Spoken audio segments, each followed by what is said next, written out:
o Alerta Geral. Bate-papo político com os jornalistas Luzenor de Oliveira e Beto Almeida.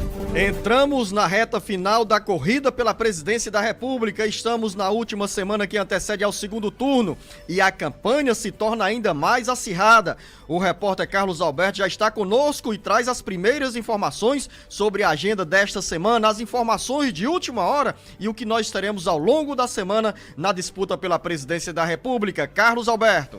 A corrida pela presidência da República entra na reta final e o acirramento, com troca de farpas e agressões pelas redes sociais, fica ainda mais intenso nesses últimos dias que antecedem ao segundo turno da disputa ao Palácio do Planalto.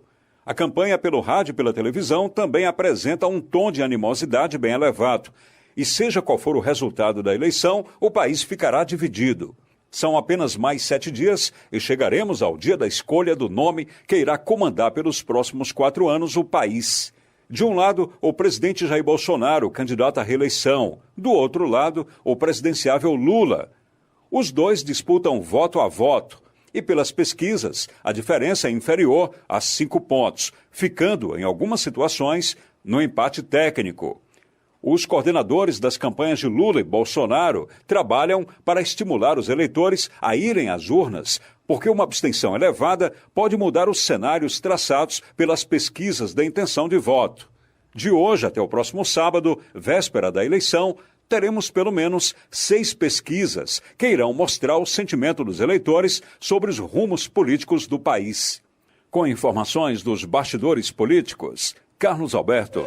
Uma semana com muita movimentação, principalmente na agenda do Tribunal Superior Eleitoral, que administra a enxurrada de ações movidas pelas campanhas dos dois candidatos. De um lado, o presidenciável Luiz Inácio Lula da Silva, que quer ampliar o espaço dentro da propaganda do presidente Jair Bolsonaro, alegando que a candidatura de Lula, a campanha sofreu ataques, agressões e injúrias. E de outro lado também, com o mesmo discurso, a campanha do candidato Jair Bolsonaro.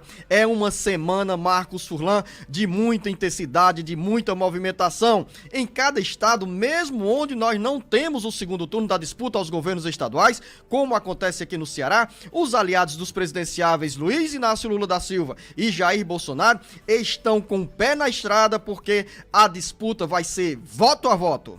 Verdade, reta final pegando fogo, muita correria, né, Luzenor de Oliveira? E além dessa briga aí pelo direito de resposta, vamos ter também muitas pesquisas sobre a intenção de votos que podem agitar ainda mais essa reta final da campanha. O nosso repórter Carlos Alberto fez referência também a essas pesquisas que serão divulgadas a partir de hoje, segunda-feira. A primeira pesquisa é do IPEC, né? Como disse o Carlos Alberto, as intenções, os levantamentos mostram aí essa disputa acirrada, em alguns momentos com empate técnico. Já em outras pesquisas o presidente Jair Bolsonaro aparece na liderança, mas a maioria das pesquisas aponta que o presidenciável do PT, Luiz Inácio Lula da Silva, tem 4, 5 pontos ou 2 ou 3 pontos na frente de Jair Bolsonaro, o que se configura como empate técnico. Então é imprevisível o resultado da eleição no dia 30 de outubro. Não dá para cravar, Marcos Furlan, que nós teremos no dia 30 de outubro o retrato desses números que estão aparecendo nas pesquisas de intenção de votos. Afinal, os eleitores, as eleitoras mudam de voto ou se definem a caminho dos locais de votação. E chamará a atenção que nesse segundo turno nós vamos ter transporte gratuito entre as cidades do Ceará, entre os bairros da capital, na região metropolitana, que é uma decisão do poder público municipal e estadual para permitir que os eleitores tenham menos dificuldades para sair de casa, ir aos locais de votação e exercer esse direito tão sagrado de liberdade de votar e definir quais os rumos do país pelos próximos 4 anos. Então, vamos ter sim essas pesquisas hoje, amanhã, depois de amanhã, até a véspera da eleição, porque a legislação eleitoral permite que na véspera da eleição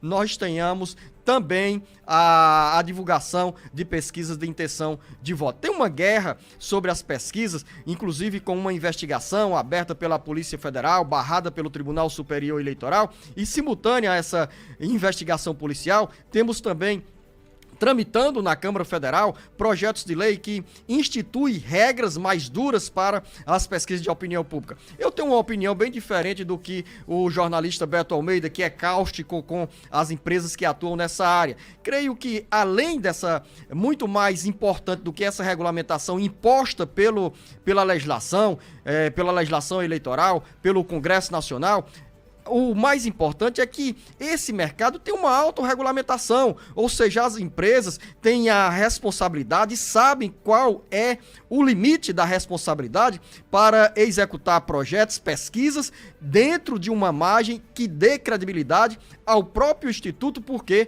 essas empresas sobrevivem da credibilidade. Então, cabe essa autorregulamentação do mercado e a responsabilidade de cada empresa, de cada instituto, em fazer um trabalho com seriedade para que elas continuem no mercado. E tem mais informação aqui no Bate-Papo Político.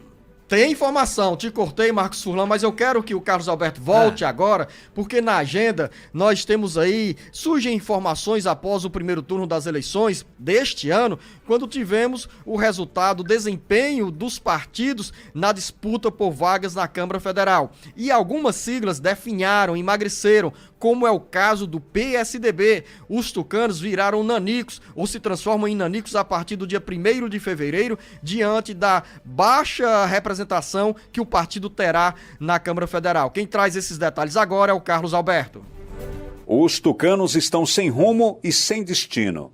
Com o fracasso das eleições deste ano, com a perda de representatividade na Câmara e no Senado e o enfraquecimento nos estados, o PSDB perdeu consistência nas urnas, saiu do protagonismo na agenda nacional e entra, a partir do dia 1º de fevereiro de 2023, na lista de partidos nanicos na Câmara Federal. Do ápice que marcou a história nos anos 90, quando chegou a eleger a maior bancada federal, o PSDB poderá ser incorporado pelo MDB ou se fundir a siglas menores, como o PSC e o Cidadania. Fora da disputa pela presidência da República, pela primeira vez após ser fundado em 1989, o PSDB definhou, saiu de cena no maior colégio eleitoral do país, que é o estado de São Paulo.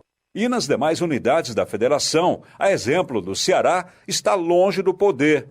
Se em 1998 os tucanos elegeram no Ceará 11 deputados federais, em 2022 o partido ficou longe de sequer conseguir uma entre as 22 vagas da bancada cearense na Câmara. Com informações dos bastidores políticos, Carlos Alberto. Jornalista Luzenor de Oliveira, no Ceará, qual o futuro e o destino do PSDB, Luzenor? O futuro nacional tem impacto nos estados, então o PSDB já abriu essa discussão para fusão com o PSC e com o Cidadania. E essa informação mais recente, que o MDB também tem essa discussão com os tucanos, os MDBistas. O PSDB diminuiu a bancada em pelo menos 10 deputados federais. Hoje o PSDB vai chegar em Brasília a partir de 1º de fevereiro de 2023, quando começa uma nova legislatura, bem magrinho, com menos de 20 deputados federais, e é uma situação delicada para um partido que já foi majoritário, ou seja, teve em determinadas legislaturas nos anos 90 o maior número de deputados federais. Com menos deputados federais, isso significa, Marcos Furlan, menos dinheiro do fundo partidário, menos dinheiro do fundo eleitoral, menos tempo na propaganda de rádio e televisão e também menos participação nas comissões técnicas da Câmara dos Deputados, que é lá onde as coisas acontecem, onde o debate abre espaço para a projeção. Se você não tem deputado federal, como é que o partido vai ter essa projeção? Então, para sobreviver, e até agora ninguém sabe se a sigla PSDB vai continuar viva ou se irá se fundir com outros partidos, dando origem a uma nova sigla. A exemplo do que tivemos no ano passado com o PSL e o DEM, dois partidos diferentes do PSDB, que no caso o PSL e o DEM eram duas grandes siglas com uma expressiva representação na Câmara Federal. Os dois partidos se transformaram no PSL, ficando com o maior fundo eleitoral para 2022. E quando eu falo diferente, porque você vai ter a fusão ou a incorporação do PSDB, PSC e Cidadania, os três partidos terão uma bancada que talvez não chegue a 35 deputados federais, mas a legislação permite a fusão nessas situações. Se o PSDB for incorporado pelo MDB. O MDB volta a ser um dos 10 partidos com maior representação na Câmara Federal, ficando entre as 6 siglas com o maior número de deputados federais, o que seria bom também para o MDB. O certo é que o PSDB definiu, e respondendo à sua pergunta, Marcos Furlan, em termos de futuro no PSDB, o PSDB é um partido sem futuro no Ceará. Tanto é que a votação registrada para o PSDB, a Câmara Federal, foi tão irrisória, tão insignificante, que não dava sequer para eleger um deputado federal. Eu não me recordo aqui, mas já o Beto Almeida pode citar o número de votos dos deputados federais, dos candidatos à Câmara Federal pelo PSDB, mas o PSDB, que fez a federação com Cidadania, ficou bem distante de eleger um deputado federal. Imagine você, Marcos Furlan, que em 1998, no auge da história do PSDB, que foi fundado lá em 1989, em 1998, o PSDB elegeu metade dos 22 deputados federais. E hoje o partido não tem ninguém na Câmara Federal, nem o terá a partir de 2023. E na Assembleia Legislativa, apenas uma deputada estadual eleita, que é Emília Pessoa.